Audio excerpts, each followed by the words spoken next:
The crack of a gunshot split the evening air as Prudence Davis ducked behind the water trough, her heart hammering against her ribs like a wild Mustang. Wood River, Nebraska wasn't supposed to be this dangerous. She'd come west with dreams of a fresh start, not nightmares of flying bullets. But that's what happened when you refused the advances of Stanley Wilcox, the meanest cattle baron in Dawson County. It was 1878, and Prudence had been in Wood River for barely 3 months. At 22, she'd left behind the ashes of her family home in Pennsylvania, hoping the western frontier would offer the freedom she craved after her parents' passing. With her modest inheritance, she'd purchased the town's only millinery shop from the aging Mrs. Hennison, determined to make a living through her skilled needlework. "Come on out, Miss Fancy Hat Maker," Wilcox bellowed from across the dusty street, his words slurring from too much whiskey at Thornton's saloon. Nobody says no to Stanley Wilcox. Prudence pressed herself tighter against the rough wooden trough, the water within sloshing with each of her trembling movements. Her blue calico dress was already soaked at the hem from the muddy ground. The setting sun cast long shadows across Main Street, and she prayed for the cover of full darkness. "Wilcox," a deep voice cut through the tension. "Put that gun away before I put you away." Prudence peered carefully around the edge of the trough. A tall figure stood in the middle of the street, silhouetted against the orange glow of sunset. His stance was wide, confident, one hand hovering near the pistol at his hip. Even in the dimming light, she could make out the glint of a sheriff's badge. "This ain't your business, Sheriff Irwin," Wilcox spat. "This is between me and the lady." "The lady clearly wants nothing to do with you," Sheriff Owen Irwin replied, his voice steady and controlled. "Now holster that weapon and sleep it off."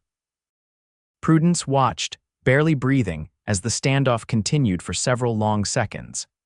Finally, with a string of curses, Wilcox shoved his pistol back into its holster and staggered away toward the saloon. Sheriff Irwin waited until Wilcox disappeared through the batwing doors before turning toward the water trough. "You can come out now, Miss Davis. He's gone." Prudence slowly rose to her feet, her legs wobbling beneath her. "Thank you, Sheriff." Her voice came out as little more than a whisper as she stepped around the trough. The sheriff approached her, and in the fading light, she could finally see him clearly. He was perhaps 30 years old, with sun-bronzed skin and eyes the color of a summer storm. A thin scar traced the line of his jaw, disappearing into the shadow of his beard. He wore a simple cotton shirt beneath his vest, a bandana tied loosely at his neck. "Are you hurt?" he asked, concern evident in his expression. "No, she broke off as he reached out to offer his hand. She shook when he reached for her, a violent tremor she couldn't control. The cowboy said quietly, "You'll never flinch again, Miss Davis, not in my town." Something in his tone so certain, so steady made her want to believe him. But Prudence had learned the hard way that promises were easily made and rarely kept. "That's a bold claim, Sheriff," she managed, still trembling as she placed her hand in his. His palm was warm and calloused, the grip gentle but secure as he helped her to steady herself. "It's not a claim. It's a vow." His eyes held hers for a moment longer than propriety allowed. "Stanley Wilcox has been a thorn in this town's side for too long, but no woman should have to fear walking these streets, day or night."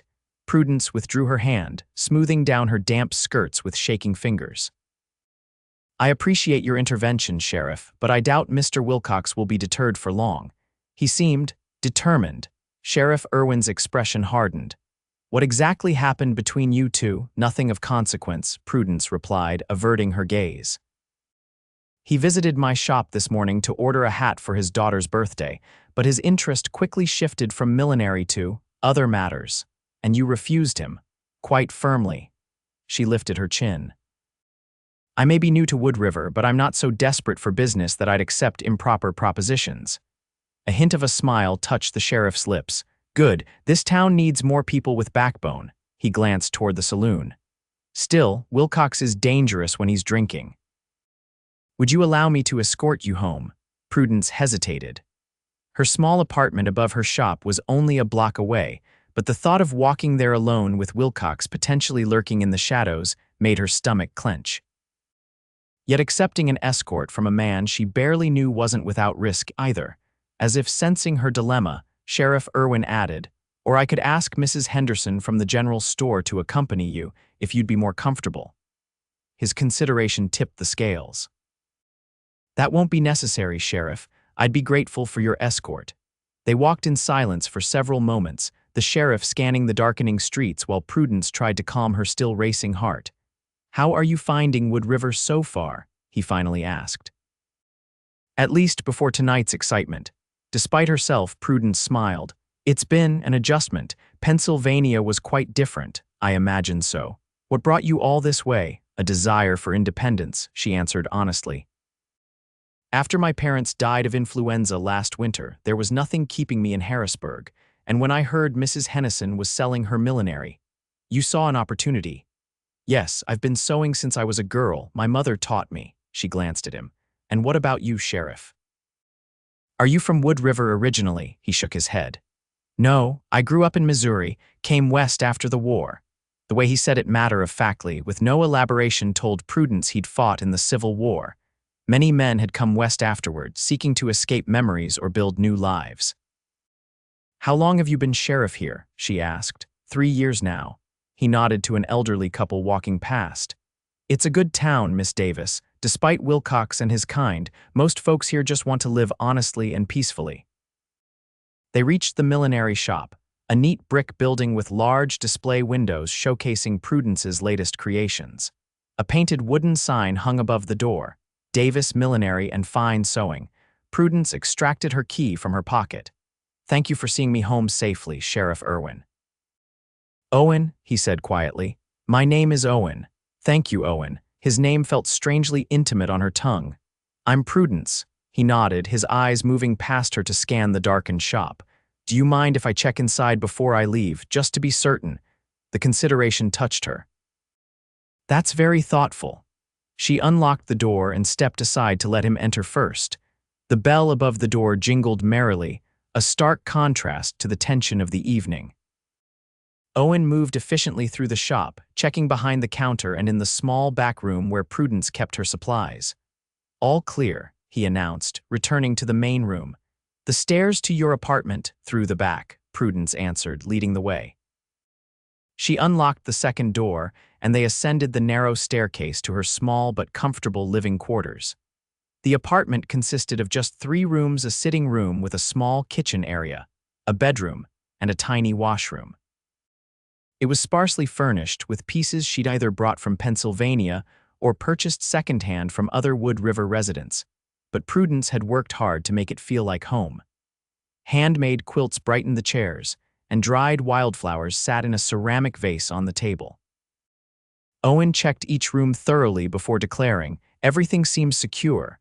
Keep your doors and windows locked tonight, and I'll have my deputy keep an eye on this area during his rounds." "You're very kind, Sheriff."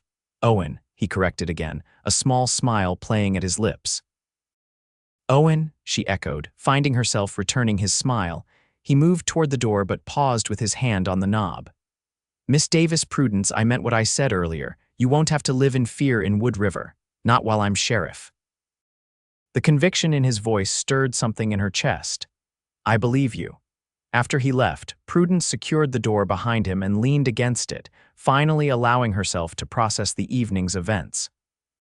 Her hands were still trembling, but something else fluttered in her chest alongside the fear, a spark of something warm and unexpected whenever she thought of the sheriff's steady presence, his quiet reassurance. She pushed the feeling aside. Romance was the last thing she needed in her life right now. She had a business to run, independence to maintain. She couldn't afford distractions, especially not from a man who put himself in danger every day. Yet as she prepared for bed that night, she found herself recalling the intensity in Owen Irwin's storm-gray eyes when he'd made his promise. "You'll never flinch again." For the first time since arriving in Wood River, Prudence slept deeply, without nightmares of the past or fears for the future. The morning dawned bright and clear, the previous night's confrontation seeming almost like a bad dream. Prudence opened her shop at 8 o'clock as usual, pinning up her honey blonde hair and donning a fresh apron over her lavender day dress. The bell above the door jingled cheerfully throughout the morning as customers came, and went Mrs. Henderson inquiring about a new bonnet for church. Young Alice Pearson picking up the hat she'd ordered for her wedding next month. Mr. Thompson selecting a sturdy work hat. It was nearly noon when the bell rang again, and Prudence looked up from her workbench to see Sheriff Irwin standing just inside the door, his hat in his hands. "Good morning, Sheriff," she greeted him, trying to ignore the quickening of her pulse. "Or rather, good afternoon, Miss Davis." He nodded, looking somewhat ill at ease among the feminine frippery of her shop. "I wanted to check that you're well after last night's incident." "I am, thank you." She set aside the hat she'd been trimming. "No sign of Mr. Wilcox today. He's sleeping off his whiskey at the hotel." Owen's expression turned grim. "But I've given him fair warning. If he troubles you again, he'll find himself in a cell." Prudence nodded, touched by his concern. "I appreciate that." She hesitated, then added, "I've been thinking about learning to protect myself. Would it be improper for a woman to carry a small pistol?" Owen considered this. "Not improper, no. Many women out here carry some form of protection, but a firearm is only useful if you know how to use it properly." "I don't," Prudence admitted. "My father never thought it necessary to teach me." "I could teach you," Owen offered, then quickly added, "if that wouldn't be too forward." Prudence found herself smiling at his careful propriety. "I would welcome the instruction, Sheriff. Sunday afternoon," he suggested, "after church services. There's a good spot for target practice just outside town." "That would be perfect. Thank you." They arranged to meet at 2 o'clock on Sunday, and Owen departed with another tip of his hat. Prudence returned to her work, but her mind kept drifting to the upcoming lesson and to the man who would be teaching her. Sunday arrived with clear skies and a gentle breeze. After the morning church service, where Prudence noticed Owen sitting 3 pews ahead of her, she hurried home to change into a simpler dress that would allow for greater movement. At precisely 2 o'clock, a knock came at her door. Owen stood on her porch, dressed not in his usual sheriff's attire but in a simple blue shirt and denims. Without his badge, he looked younger, less official. He carried a small wooden case under one arm. "Good afternoon," Prudence greeted him, suddenly feeling nervous. "I'm ready for my lesson." They walked together to the edge of town, making small talk about the weather and the Sunday sermon. On the outskirts of Wood River, Owen led her to a small clearing where several wooden targets had been set up. "Have you ever fired any type of gun before?" he asked as he opened the wooden case. "Never," Prudence admitted. "My father believed firearms weren't ladylike." Owen nodded without judgment. "Well, out here, being alive trumps being ladylike." He extracted a small silver pistol from the case. "This is a .32 caliber Smith & Wesson. Good size for a woman's hand, reliable and easy to conceal if necessary." He explained the basic mechanics, how to load it, how to hold it, the importance of respecting the weapon's power. "The most important rule," he emphasized, "is never to point it at anything you don't intend to shoot. And never put your finger on the trigger unless you're ready to fire." Prudence listened attentively, absorbing his instructions with the same focused determination she applied to learning complex embroidery patterns. "Now," Owen said, "let me demonstrate the proper stance." He positioned himself facing the targets, feet shoulder-width apart, both hands gripping the pistol. "Watch how I breathe," he instructed. "Exhale slowly as you squeeze, don't pull the trigger." He fired 3 shots in quick succession, each one hitting near the center of the target. The sharp cracks made Prudence jump despite herself. "Your turn," he said, reloading the pistol. Prudence stepped forward nervously. When Owen handed her the gun, she was surprised by its weight. "It's heavier than it looks," she commented. "Most important things are," he replied with a small smile. She attempted to mimic his stance but felt awkward and stiff. Owen moved behind her. "May I adjust your position?" he asked politely. At her nod, he gently touched her shoulders, turning them slightly. "Relax these," he said softly. His hands moved to her elbows, guiding them into a slight bend. "You want to absorb the recoil, not fight it." His proximity sent a warmth through her that had nothing to do with the afternoon sun. She could smell the clean scent of soap and leather that clung to him, could feel his breath against her hair when he spoke. "Now, extend your arms, but keep those elbows flexible," he instructed. "Line up the sights with your target." His hands moved to her wrists, steadying them. When you're ready, take a breath, let half of it out and squeeze gently. Prudence followed his instructions, focusing on the target. She squeezed the trigger, unprepared for the noise and kickback despite Owen's warnings. The shot went wild, missing the target entirely. "That's perfectly normal for a first attempt," Owen assured her, his hands still steadying her wrists. "Try again. This time, anticipate the recoil." Her second shot clipped the edge of the target. By her fifth attempt, she was hitting within the outer rings. "You're a natural," Owen praised, his eyes warm with approval. "Most people take much longer to find their aim." They practiced for another hour, Owen patiently correcting her form and offering encouragement. By the end of the session, Prudence felt a new confidence in handling the weapon. "This is for you," Owen said as they packed up, handing her the pistol and a small box of ammunition. "Consider it a welcome gift to Wood River." Prudence stared at him in surprise. "I couldn't possibly, please," he insisted. "It would ease my mind knowing you have protection." The sincerity in his eyes made refusal impossible. "Thank you, I'll practice regularly." "I could help with that," he offered. "Same time next week, I'd like that very much." As they walked back toward town, a comfortable silence settled between them. The afternoon sun gilded Owen's profile, highlighting the strong line of his jaw and the crinkles at the corners of his eyes. "May I ask you something personal?" Prudence ventured. "You may ask, I may not answer." His tone was light, but she sensed the boundary. "How did you become sheriff of Wood River? You mentioned you came west after the war, but..." Owen was quiet for so long that Prudence feared she'd overstepped. Finally, he spoke. "I was a cavalry officer, saw things no man should see, did things." He trailed off, his eyes distant. "After Appomattox, I couldn't go home, too many ghosts, so I drifted west." He glanced at her, seeming to gauge whether to continue. "I was actually passing through Wood River on my way to California when a bank robbery went wrong. The previous sheriff was killed. I helped capture the bandits and the town council offered me the job." "And you accepted," Prudence prompted when he fell silent again. "Not at first, but this town." He gestured around them. "There's something about it, something worth protecting." The way he looked at her then made Prudence wonder if she was included in what he found worth protecting. "I understand," she said softly. "I felt it too when I first arrived, like I could belong here." They reached her shop and Owen walked her to the door.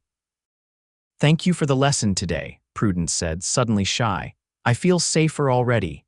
"Good." His eyes held hers. "That's all I want." For a moment, neither moved. The air between them seemed charged with unspoken words. Then Owen cleared his throat and stepped back. "Until next Sunday," he said, tipping his hat. "Until Sunday," she echoed, watching as he walked away down the dusty street. Over the next few weeks, their Sunday lessons became a cherished ritual. Each week, Prudence's skill with the pistol improved, as did her comfort in Owen's presence. Their conversations gradually deepened, revealing more of their lives and dreams. She learned that he had a younger sister in St. Louis whom he wrote to faithfully every month. He discovered her passion for creating beautiful things from simple materials, not just hats, but embroidery, quilts, even small whittled figures she made in her spare time. "My father called it frivolous," she admitted one Sunday as they sat sharing a picnic lunch after her shooting lesson. "He wanted me to marry a banker's son in Harrisburg. When I refused, he threatened to disown me." "What happened?" Owen asked, passing her a slice of apple. "The influenza epidemic happened before he could follow through." Prudence's voice grew quiet. "They both fell ill so suddenly. Within a week, they were gone." Owen's hand covered hers briefly. "I'm sorry. Thank you." She met his gaze. "In a strange way, their passing gave me freedom. Is that a terrible thing to say?" "No," he replied. "It's honest. Sometimes life's hardest blows also break our chains." His understanding warmed her more than the autumn sunshine. As October turned to November, Prudence found herself looking forward to Sundays with an eagerness that both thrilled and frightened her. She was falling in love with Owen Irwin, his quiet strength, his gentle manner, his unwavering integrity. But she never allowed herself to hope he might feel the same. A man like Owen could have his pick of women in Wood River. Why would he choose a plain milliner with calloused fingers and ambitious dreams? As if to confirm her fears, Rumors began circulating through town that Widow Chambers, the beautiful, wealthy owner of Wood River's largest boarding house, had set her cap for the handsome sheriff. Mrs. Henderson shared this tidbit while being fitted for a new winter bonnet. They'd make a handsome couple, the older woman observed, watching Prudence carefully. Though some might say a sheriff needs a younger wife, one who could still give him children. Prudence kept her expression neutral as she pinned the bonnet's trim. I'm sure the sheriff will make a wise choice when the time comes. Indeed, Mrs. Henderson's keen eyes missed nothing, though sometimes the wisest choice isn't the most obvious one. That Sunday, Prudence found it difficult to concentrate on her shooting lesson. Every time Owen stood close to adjust her stance, she wondered if he was comparing her simple calico dress to Widow Chambers' fine silk gowns, her practical figure to the widow's renowned curves. You're distracted today, Owen observed as her fifth shot went wide. Is something troubling you? Not at all, Prudence lied, reloading as he'd taught her. Perhaps I'm just tired. Owen studied her face. If you'd prefer to cut our lesson short, no, she said too quickly. These hours were too precious to sacrifice. I'm fine, truly. He didn't look convinced but didn't press the issue. Instead, he suggested, let's try something different today. I've noticed you're quite comfortable shooting at stationary targets. In a real situation, though, threats rarely stand still. He set up several tin cans along a fallen log. I'll roll these toward you, one at a time. Try to hit them before they stop moving. The new challenge was exactly what Prudence needed to clear her mind. She focused intently, managing to hit 3 of the 5 moving targets. Excellent. Owen's praise brought a flush of pleasure to her cheeks. With skills like that, Stanley Wilcox wouldn't stand a chance. The mention of Wilcox sobered her. Though the cattle baron had left her alone since that night in September, Prudence occasionally caught him watching her from across the street, his eyes cold with resentment. Has he given you any more trouble? Owen asked, noticing her change in expression. No. He comes into the shop occasionally to purchase items for his daughter, but he's been correct in his behavior. Good. Owen's jaw tightened. Because my warning still stands. As they packed up their supplies, Owen said, there's a harvest dance at the town hall next Saturday. I wondered if you might consider attending. Prudence's heart leapt before she controlled her reaction. I hadn't planned to. I have several orders to complete for Thanksgiving. Even the most dedicated milliner deserves an evening of enjoyment, Owen said. He hesitated, then added, I would be honored to escort you. Prudence nearly dropped the ammunition box. You want to escort me to the dance, very much so. His eyes held her steadily. Unless you'd rather not be seen with the town sheriff. No, I mean yes, I would like that. Prudence flushed at her own awkwardness. I'm just surprised you'd ask me. Why would that surprise you? She looked away, embarrassed. The whole town expects you to court Widow Chambers. Owen's laugh startled her. Catherine Chambers. She's a fine woman and a good friend, but she has no interest in me as a husband. She's been corresponding with a banker in Omaha for months. Oh, Prudence felt foolish for giving credence to town gossip.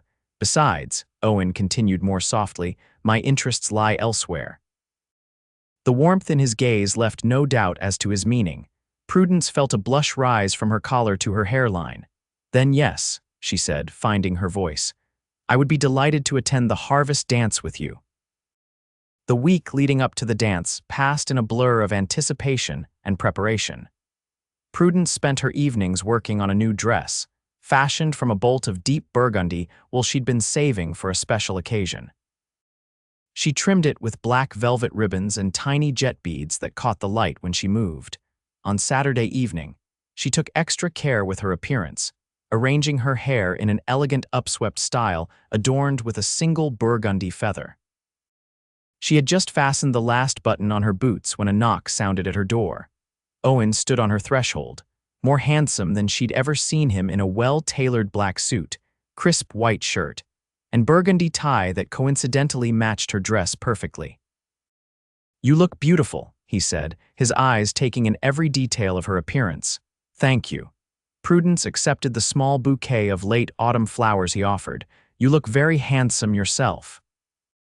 The town hall was festooned with harvest decorations, dried corn husks, pumpkins, and maple leaves arranged artfully around the room.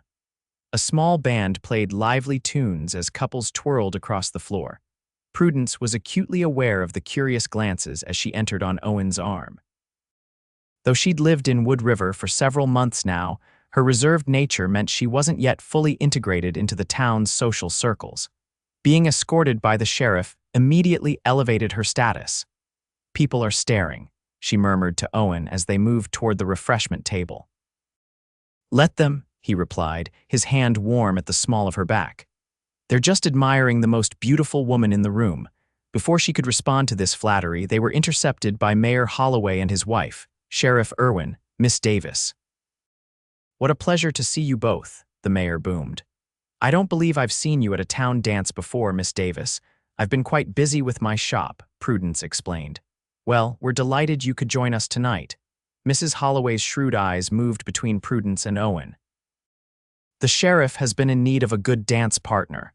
These social events are important for community leaders, wouldn't you agree?" "Indeed," Owen replied diplomatically. "Though I confess I came tonight for pleasure, not duty."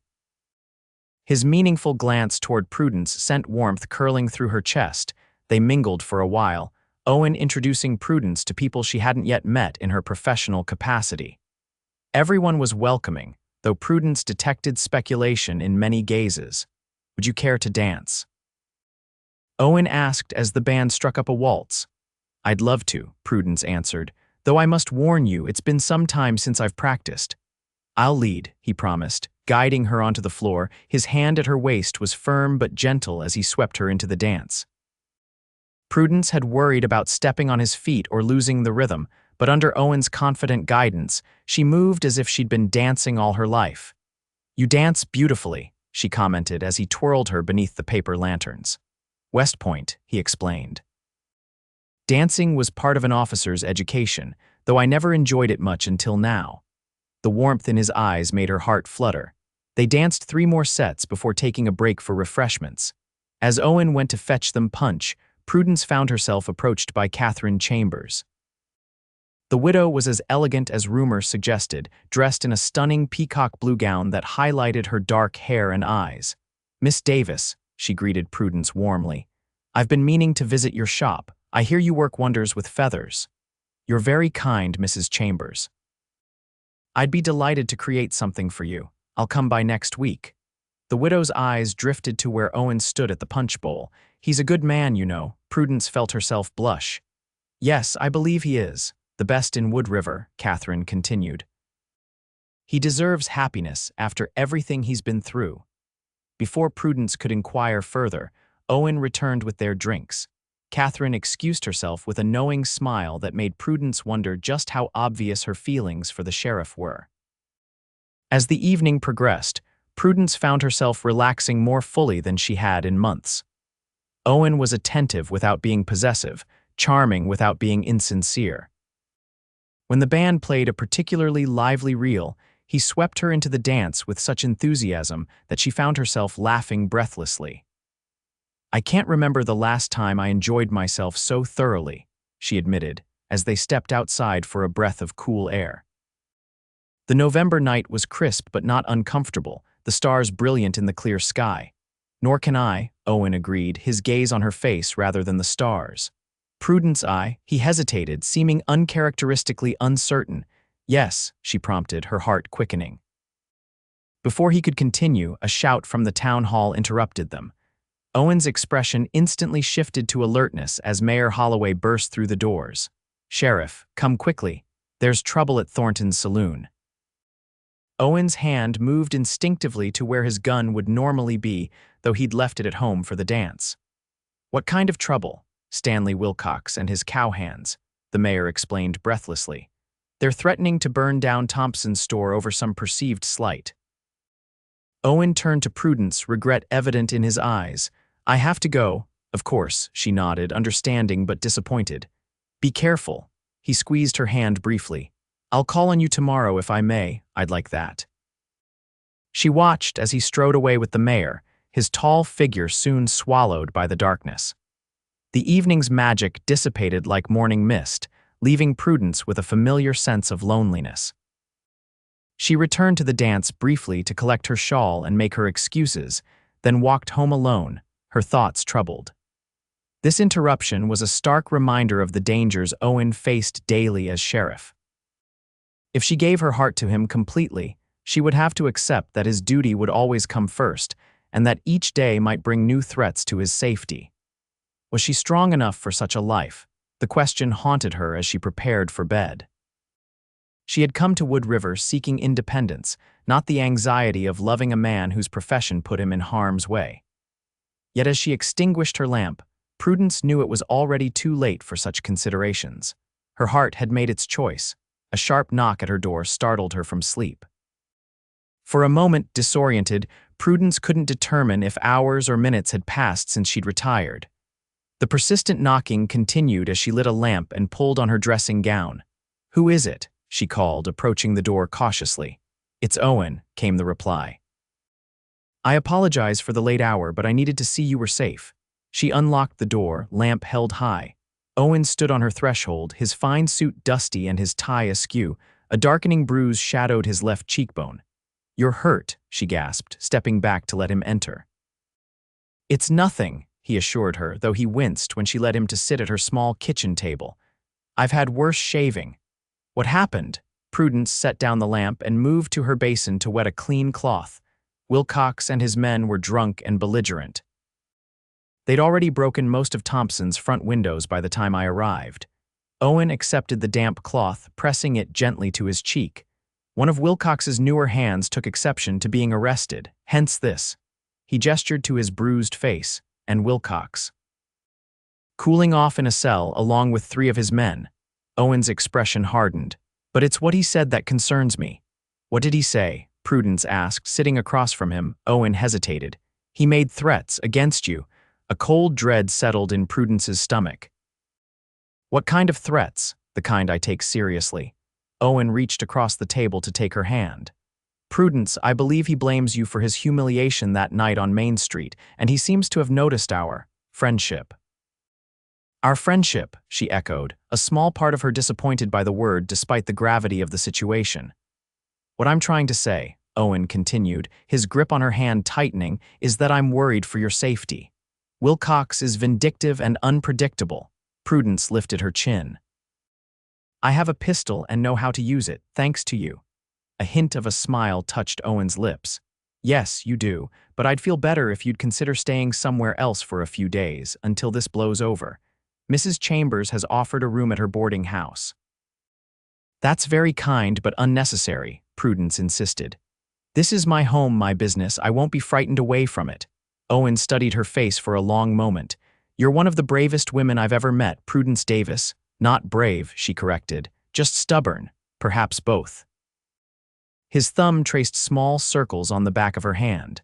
"I should go and let you rest. I've stationed my deputy outside your shop for the night." "Thank you." Prudence rose as he stood. "And thank you for checking on me." At the door, Owen turned back to her. "About what I was going to say earlier before we were interrupted." Prudence's heart quickened. "Yes," he stepped closer, his eyes intent on hers. "I care for you, Prudence, more than I expected to, more than is probably wise given my position." "I care for you too," she admitted softly. His gaze dropped to her lips. For a breathless moment, she thought he might kiss her. Instead, he raised her hand to his lips, placing a gentle kiss on her knuckles. "Good night," he murmured. "Good night, Owen." After he left, Prudence leaned against the closed door, her hand still tingling from his kiss. Despite the troubling news about Wilcox, a bubble of happiness expanded in her chest. Owen cared for her. And she, God help her, was falling deeply in love with him. The next morning dawned gray and threatening, heavy clouds gathering on the horizon. Prudence opened her shop as usual, though she noticed Owen's deputy, young Thomas Riley, watching from across the street. The pistol Owen had given her was tucked securely in the pocket of her apron, a reassuring weight against her hip. Business was slow due to the impending storm. By noon, fat raindrops were splattering against the shop windows, and Prudence decided to close early. She was just locking the front door when a wagon careened down Main Street, the driver shouting frantically, "Fire! Fire at the McAllister place." The McAllister farm lay 2 miles outside of town. Old man McAllister, a widower, lived there with his daughter Sarah and her 3 young children. Prudence's blood ran cold at the thought of those children in danger. Within minutes, the street was filled with men organizing a bucket brigade. Owen appeared, shouting orders and assigning tasks. His eyes met Prudence's briefly across the chaotic scene. "Stay inside," he called to her. "Lock your doors," she nodded, retreating into her shop. But as she watched the men preparing to leave for the farm, a terrible suspicion formed in her mind. The timing was too convenient a fire that would draw every able-bodied man away from town on the very day Wilcox had made threats against her.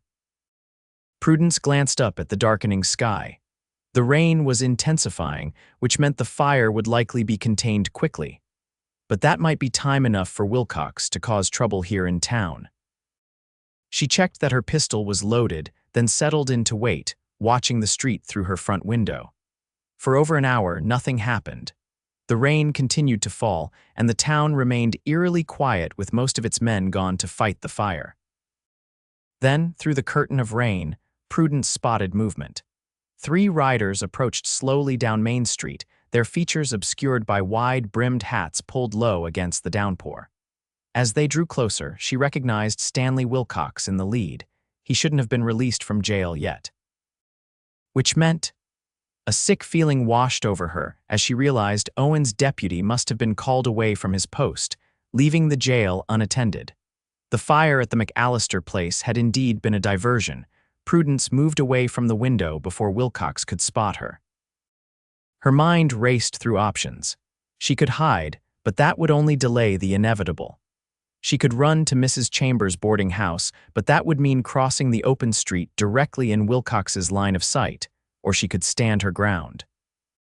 Decision made, Prudence positioned herself behind the counter, pistol ready but hidden from immediate view. She didn't have to wait long. Heavy boots sounded on her porch, followed by a forceful pounding on her door. "Miss Davis." Wilcox's voice was slightly slurred, suggesting he'd found whiskey since his release. "I know you're in there. Open up." Prudence remained silent, her heart hammering against her ribs. "Open this door or we'll break it down," the pounding resumed more violently. Prudence heard the wood beginning to splinter. "I have a gun, Mr. Wilcox," she called out, her voice remarkably steady despite her fear. "And I know how to use it.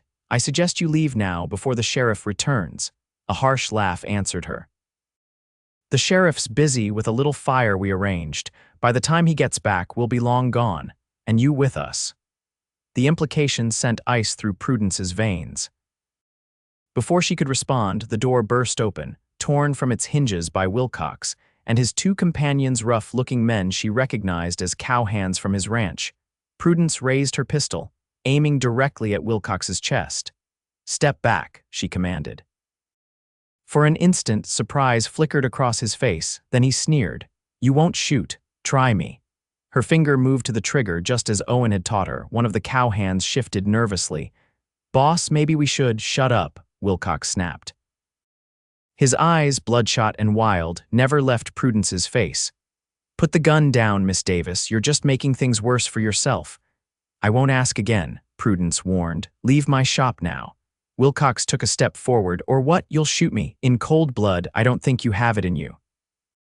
Prudence's arms were beginning to ache from holding the pistol steady, but she refused to lower it. "You're breaking the law, Mr. Wilcox. I have every right to defend myself." "The law?" Wilcox spat the word like a curse. "Your precious sheriff makes the law in Wood River." "But he's not here now, is he?" He took another step, close enough now that the pistol was nearly touching his chest. "Go ahead," he taunted. "Pull the trigger."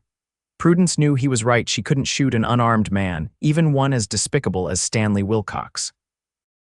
But she also knew that lowering the gun would be surrendering to whatever fate he had planned for her. In that moment of hesitation, Wilcox lunged forward, grabbing for the pistol. Prudence jerked backward, but his fingers closed around her wrist, twisting painfully. The gun discharged with a deafening crack, the bullet embedding itself harmlessly in the ceiling.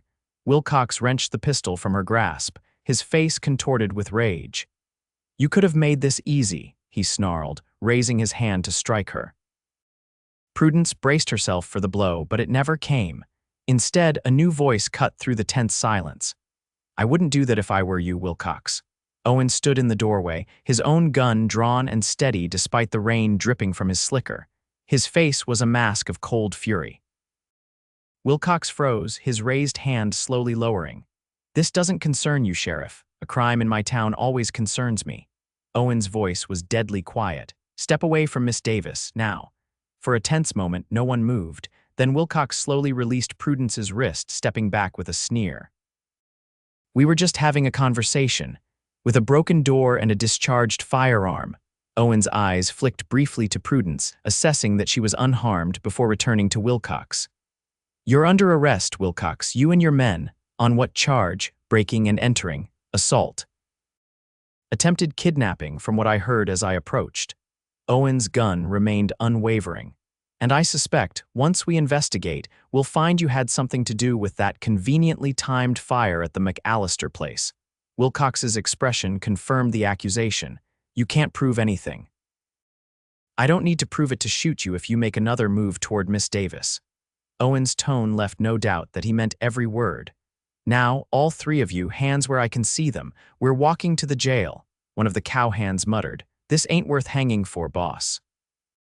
"Shut up, Collins," Wilcox hissed. But the fight seemed to be draining from him as he realized his plan had failed.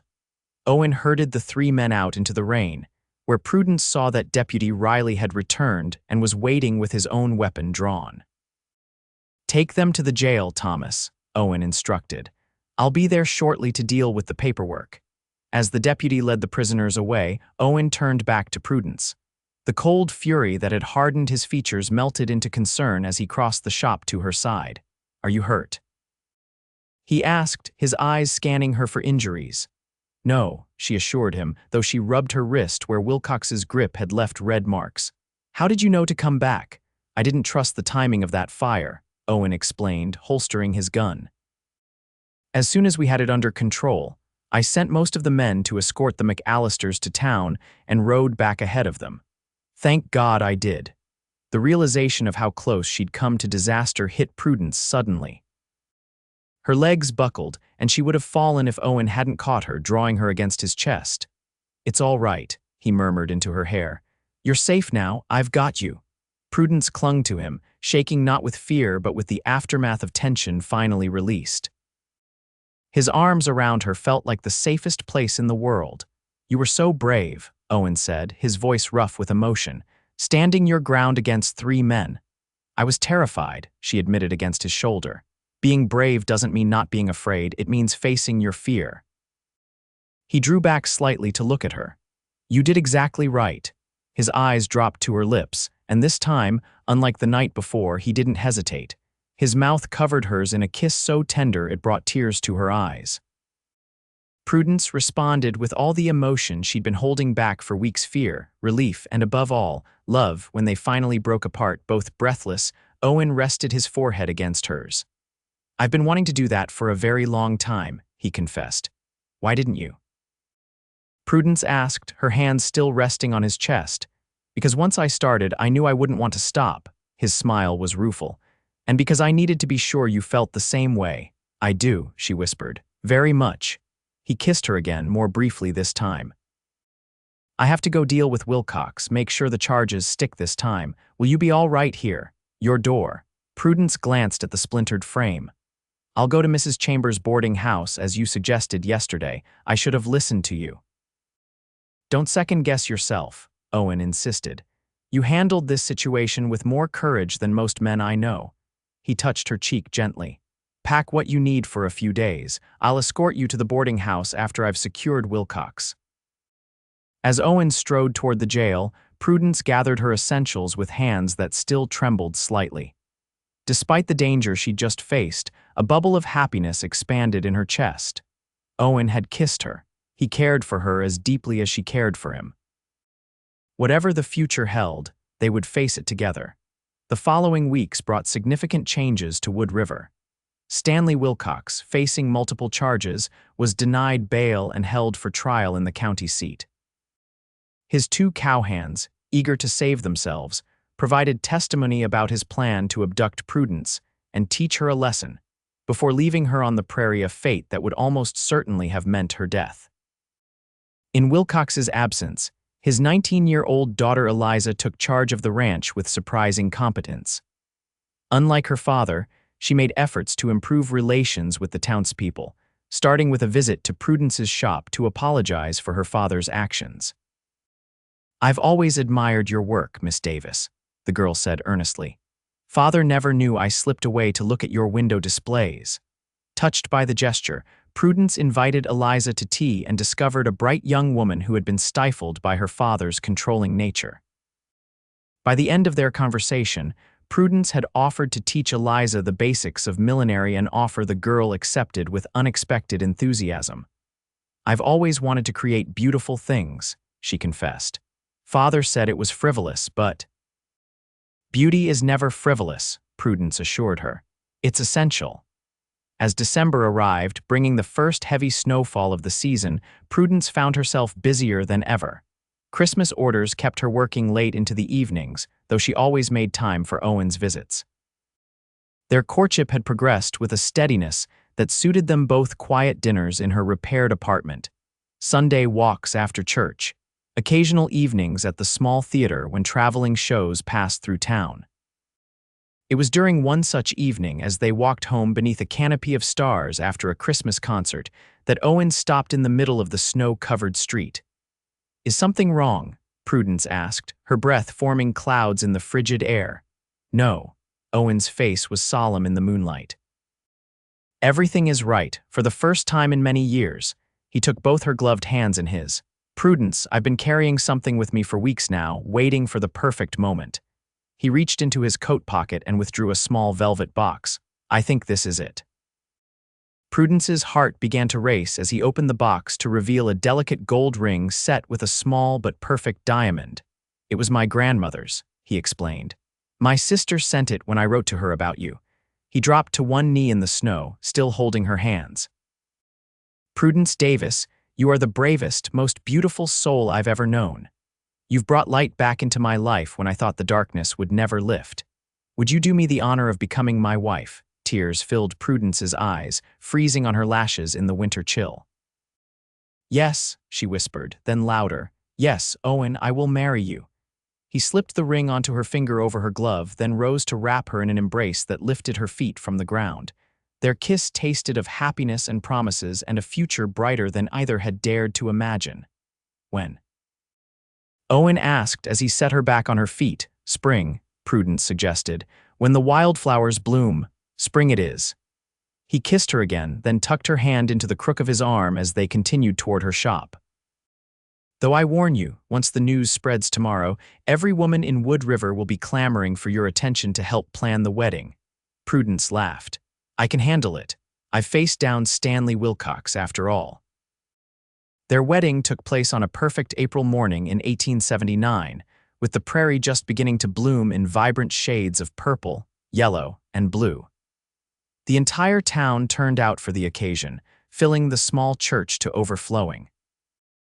Owen, resplendent in a new black suit, waited at the altar with an expression of such joyful anticipation that several of the town's matrons were seen dabbing at their eyes before the bride even appeared.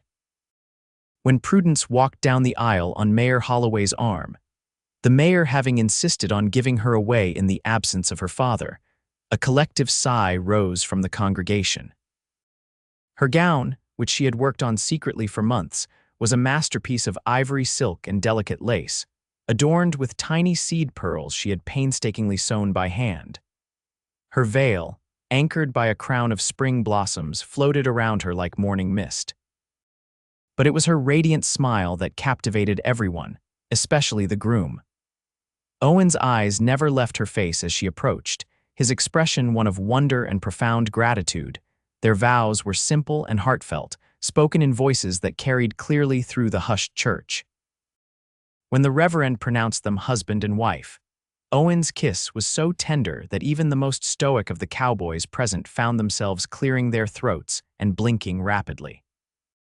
The celebration afterward lasted well into the evening, with tables groaning under the weight of food contributed by every household in town. Eliza Wilcox, now Prudence's apprentice and friend, had created a spectacular wedding cake decorated with sugar flowers that looked nearly real. As twilight descended, Owen led his bride away from the festivities toward a buggy decorated with ribbons and flowers. "Where are we going?" Prudence asked as he helped her into the seat. "Home," he replied with a smile, climbing up beside her. "Our home." He drove her to a neat white house at the edge of town, a house Prudence had admired from afar, but never imagined would be hers. It sat on a small rise, with a wide porch wrapping around 3 sides and windows that caught the last golden rays of sunset. "Owen," she breathed as he helped her down from the buggy. "When did you?" "I've been working on it for months," he admitted, looking both proud and slightly nervous. "With help from half the men in town. Do you like it?" "Like it. I love it." She turned in a circle, taking in the picket fence, the young apple trees, the flower beds freshly turned for spring planting. "But how?" "I had some savings," he explained, "and the town council voted to include the house as part of the sheriff's compensation." His eyes twinkled. "They seem very interested in ensuring I remain in Wood River permanently." He swept her into his arms before she could respond, carrying her up the porch steps. "Welcome home, Mrs. Irwin." Inside, Prudence discovered rooms furnished simply but thoughtfully, a parlor with a comfortable settee before the fireplace, a dining room with a table large enough for entertaining, a kitchen equipped with modern conveniences, including a proper stove and a pump that brought water directly into the house. "The best part," Owen said, leading her through a door off the parlor, "is this." He opened the door to reveal a bright room with large windows on 2 walls. A sewing table stood in one corner, while shelves and cabinets lined another wall. In the center of the room sat a brand-new Singer sewing machine, an extravagance Prudence had coveted but never expected to own. "Your workroom," Owen explained. "I thought you might want to move your business here, rather than keeping the shop in town. Though of course, that's entirely your decision." Tears welled in Prudence's eyes as she took in this tangible evidence of his support for her work. "It's perfect," she whispered. "All of it. Perfect." She turned to face him, overwhelmed by the love visible in every detail of their new home. "I don't know what I did to deserve you, Owen Irwin." He drew her into his arms. "I ask myself the same question every day." His kiss deepened, filled with promise for the night ahead. "And I intend to spend the rest of my life being worthy of you." Their first year of marriage brought both joys and challenges. Prudence moved her millinery business to their home, as Owen had suggested, converting the front parlor into a small showroom where customers could view her creations and be fitted. Word of her skills spread beyond Wood River, bringing orders from as far away as Omaha and even Chicago. Owen continued as sheriff, though his duties were less dangerous now that Stanley Wilcox awaited trial in the county jail. Still, the occasional drunken cowboy or desperate drifter required his attention, and Prudence learned to handle the anxiety that surfaced whenever he was called away on sheriff's business. In the autumn of 1879, Eliza Wilcox came to live with them as Prudence's full apprentice, occupying the small bedroom at the back of the house. Her presence was a blessing, especially when Prudence discovered she was expecting their first child. "A baby," Owen whispered in wonder when she shared the news, his hand gentle on her still flat abdomen. "Our baby." The winter passed peacefully as Prudence's body changed to accommodate their growing child. By spring, she had sewn an entire layout of tiny garments, each stitch imbued with dreams for the future. In June 1880, after a labor that lasted from midnight until dawn, their son was born, a robust boy with his father's dark hair and his mother's determined chin. They named him William, after Owen's father, with Thomas as his middle name in honor of Deputy Riley, who had become a close friend to them both. "He's perfect," Owen marveled, cradling his son with hands that seemed suddenly too large for such a delicate task. Just like his mother. As William grew from infant to toddler, their family settled into a rhythm of contentment. The millinery business thrived, with Eliza taking on more responsibility as Prudence balanced motherhood with her work.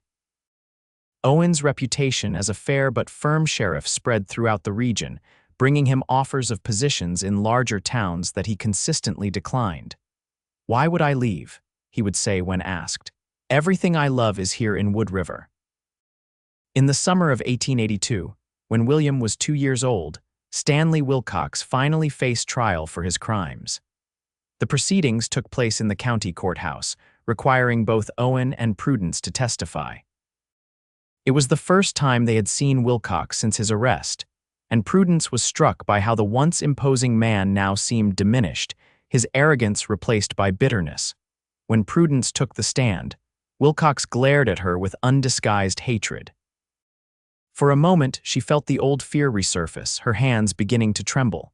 Then she caught Owen's eye from where he sat in the gallery, his expression steady and reassuring. "You'll never flinch again," he had promised her that night long ago. She drew strength from the memory, from the knowledge of all she had overcome since then. Straightening her shoulders, she met Wilcox's gaze unflinchingly and told her story in a clear, unwavering voice. The jury deliberated for less than an hour before returning a guilty verdict on all counts. Wilcox was sentenced to 15 years in the territorial prison, a virtual life sentence for a man of his age and declining health. As they left the courthouse, Prudence felt as though a shadow had finally lifted from their lives. "It's truly over," she said as Owen helped her into their buggy for the journey back to Wood River. "It's been over since the day you stood your ground," Owen replied, pressing a kiss to her hand. "Today just makes it official." Life continued to unfold in seasons of joy and occasional sorrow. Eliza Wilcox eventually married Thomas Riley, who had been promoted to senior deputy. They built a house not far from the Irwins, with Eliza continuing to work in the millinery business that now employed 3 other young women from Wood River. In 1884, Prudence gave birth to their second child, a daughter they named Grace, with eyes as blue as the Nebraska sky. William, now 4, appointed himself his sister's protector, a role he took very seriously. "Just like your father," Prudence would say fondly, watching her son stand guard over Grace's cradle.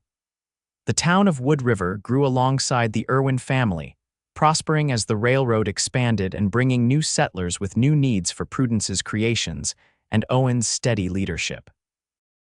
When the town council proposed building a proper courthouse and jail in 1886, they unanimously voted to name the main street Irwin Avenue in honor of the sheriff, who had helped transform their community from a rough frontier settlement to a thriving town. Through it all, Owen and Prudence's love deepened and matured, weathering the inevitable storms of life with the same strength that had drawn them together. On quiet evenings after the children were asleep, they would often sit together on their porch swing, watching the stars emerge above the prairie. "Do you ever regret it?" Owen asked once, his arm warm around her shoulders. "Coming west, staying in Wood River even after everything with Wilcox?" Prudence leaned her head against his shoulder, considering the question seriously. "Not for a moment," she answered truthfully. "Every choice I made led me here, to you and our children, to this life we've built together." She thought back to that frightened young woman who had trembled behind a water trough, who had shaken when a kind sheriff reached for her hand.